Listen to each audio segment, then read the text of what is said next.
Hi everyone, bonjour à toutes. Welcome to Mom's Hot Method, redefining hotness by the mother's gaze, making motherhood the growth hack experience you were looking for. Hi everyone, bonjour à toutes. We're here with Ricky back on the Mom's Hot Method, and today we're discussing a very important topic, breastfeeding versus bottle-fed babies. What do we think? What have we done? And what do we have to share? Maybe let's start by explaining a bit of where we are in our motherhood journey. We're both moms of two. So where are you breastfeeding wise and bottle feeding? So now my youngest is almost 5 months. I'm still breastfeeding her, and since she was like I think 2 weeks, I started giving her a bottle a day. Like so, I express and then give a bottle, and just not every day, but I was very focused on her being able to take bottle and boob because my first one did, and I like to have the flexibility to be able to be away from her, and also for my husband or like other family members to kind of bond with her and give a bottle as well. So that was like something that was very important for me. And it's gone really well with both of my daughters, but I think it's because we were very consistent on like in the beginning it was tricky, like the first time she didn't want to take a bottle, and but then I tried different kind of bottles, the ones that are most similar, because someone wanted to do it together with breastfeeding. And then so yeah, they have both done bottle and breastfeeding their whole life, yeah, I would say. So yeah, so I think like the main here, like the main takeaway is that you don't have to choose. Yeah. It's not versus, it can vary as much, and you're gonna hear everything. But again, as we always say here now, is let them Yeah. do what works for your baby. There's so many saying like, or there's so many It that will has ruin the babies. breastfeeding if you Yeah. have bottle. It's not true. Like my firstborn, and that's actually where I want to give a bit context. So my firstborn is 2 year and a half, and she's still breastfed. Like she will have the boob once a day. And my second one is 7 months, and since when she turned 6 months, she actually refused the boob. So what I'm trying to get at is, there's this thing saying like man plan, God laughs, and it's a bit the same with breastfeeding. You can have all the plans that you want, and at the end of the day, that your baby is born with a character, Yeah. with like a way. My firstborn would not touch a bottle. My But second, when did you start trying? I start trying like almost like straight away. Yeah, okay. Because I didn't want to, I didn't want her to only have the boob, because I wanted to have help, and I wanted Yeah. my husband to be able to do it. But she just hated Yeah. the plastic. She never had a dummy, so I ended up like being her dummy for like 2 year and a half. Now she's like, she will Still her dummy. she has still her dummy. So I think it's super important to like have a humble peel, take a humble peel, and just be like, okay, let's see how you feel. And a lot of because I'm a big I love breastfeeding. I love breastfeeding, Talia. A lot of my friends are like, how did you do it? Like, I don't want to do it. A lot of French girls Yeah. don't want to Yeah, how is breastfeed. it in France with breastfeeding? In France, is like it's not seen. We're such like a romantic country that breastfeeding is seen as like the end of the romance. So a lot of women don't want to breastfeed, but even for themselves, Yeah. they feel like they are not an animal. It's very we're so like into culture, and Because I would don't say know, like in shit 'cause that it's yeah. they don't like it. Yeah. They don't like it. But what very I different recommend, from where I'm from. they're very Yeah. different from Scandi. Yeah, yeah. Because Norway, it's, I would say more of a bit. I would say a bit of a breastfeeding pressure, where it's like it's not very often you hear people that have formula. That's what I think is beautiful here in the UK. You can have like a full, and I'm saying that as a breastfeeding mother, you can have like a full formula fed baby, and that's like more accepted than, especially in Scandinavia. I think there's a lot of breastfeeding pressure, which I think is sad, because there's so many that aren't able to do it, and they feel guilty as a mother that they can't breastfeed their children. So that is actually so true. I feel like it's breastfeeding is so sort of linked to the mother guilt. But I would say that at the end of the day, again, it is you. It is your body. you don't really know the first time. I didn't know that I would love breastfeeding that much. I didn't know that my daughter would like. So I was visiting a friend of mine who was like due in a month, and she was like, I could see how the idea of breastfeeding was like disgusting to her. Not for me, but for her. And I said, you know what, Dal? You don't know. Give it a chance. Yeah. If you don't like it, you don't like it. And I also asked her, and I think that's also something to ask yourself. If you hate breastfeeding, why? Yeah. And But I think it's also like, but I ask think yourself. it's not necessarily that it's like, but some babies don't maybe latch. Or I have some friends also who really deeply wanted to breastfeed, but then the connection doesn't, like, it's a struggle, and they keep, or for example, the ones that can't breastfeed and then they express like crazy to give their formula, to give their milk, and I just like, No. I think it's a lot of pressure around this, like, oh, babies are best with Breast milk? yeah. No, there's this thing like breast is best. This is like so to me middle age. Yeah. Like that's one thing that I think breastfeeding is great for bonding. It's amazing for you in terms of mental health. Yeah. But I think babies that are not breastfed also gets it in other ways through like the bonding. Love. Of course, Yeah. that's the thing. So you do more skin to skin, but my point is, it's not about like how healthy they're gonna be. Like my friends who told me, oh yeah, I don't feel like breastfeeding because it hurts. I'm like, we should do nothing that hurts. Sorry. Yeah.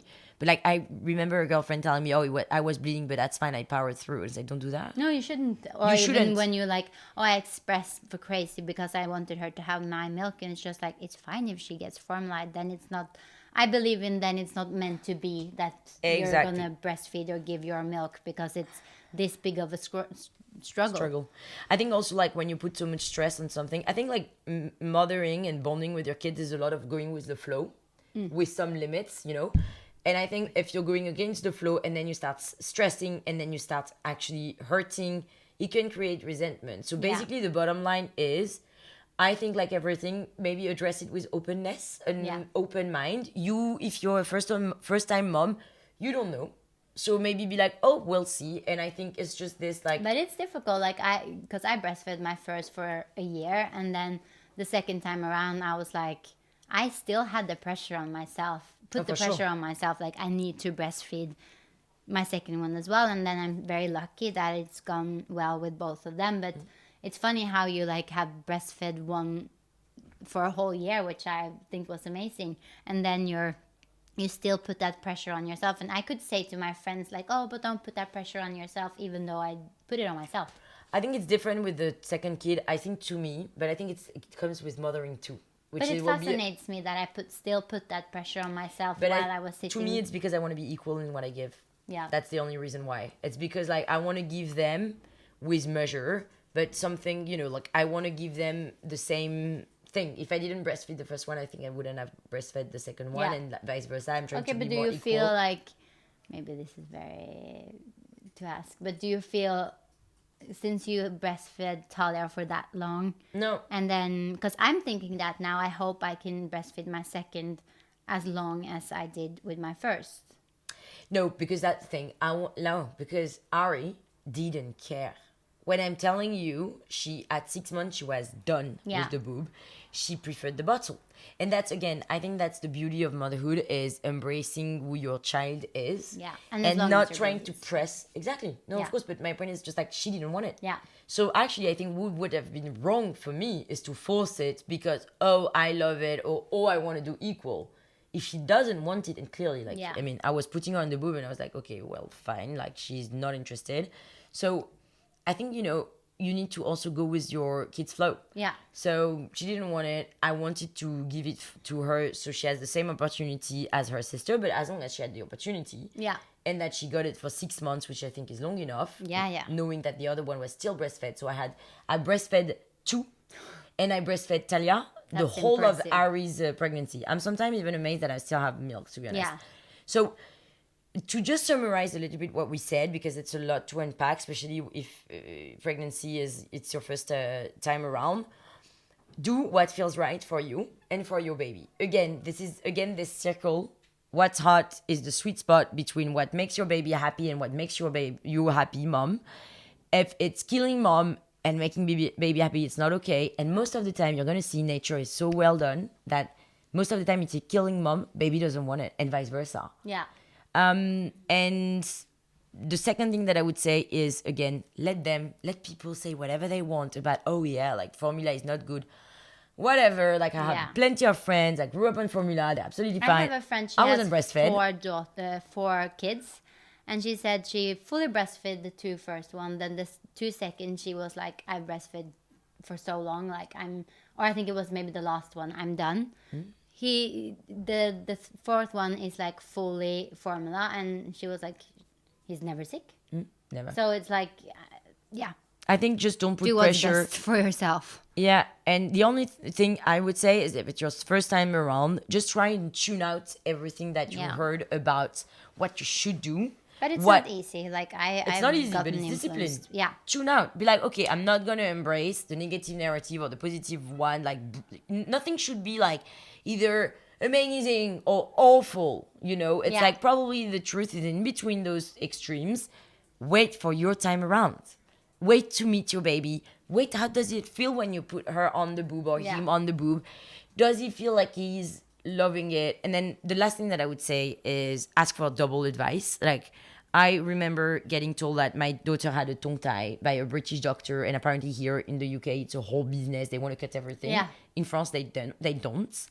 I asked for a second advice. I had that with my first also, because I was like, she's latching fine. I don't know. Exactly. I was like, why are you saying that you need to cut a bloody tongue? I was like, Yeah. there's no way in hell I'm cutting everything out of that kid. But here they are good at putting labels on everything. They are, and it's also a business. Be super careful. Like all babies have reflux or colics here. Exactly. And tongue tie. I was like, yeah, sure, it's 600 pounds to cut it if you go private, you know? So of course they're going to tell you, let's cut it. I didn't. And I'm so glad I asked for a French doctor's advice because I was like, she's latching fine. First. Yeah. She had a little bit. The thing is, but honestly, the tongue tie is a whole thing. But I think they also grow out of it. Exactly. So what I asked was like, is it going to impeach her speech capacity in the future? And they said no. So I was like, okay, she's latching well.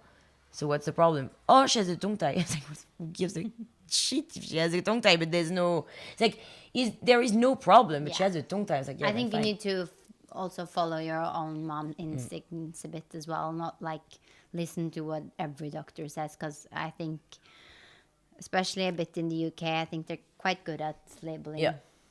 And I think, again, like when medicine is a bit of a business as well, you got to be careful. And in France, it's very much not so.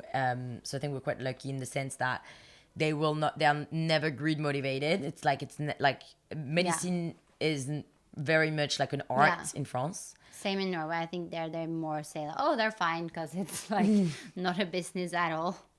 And that's it for today. And thank you for joining. Thank you for listening. Our love language is to share good tips with other good moms. So if you like it, share it with your mom friends or for the women in your life that might want to be moms and might need a tip or two.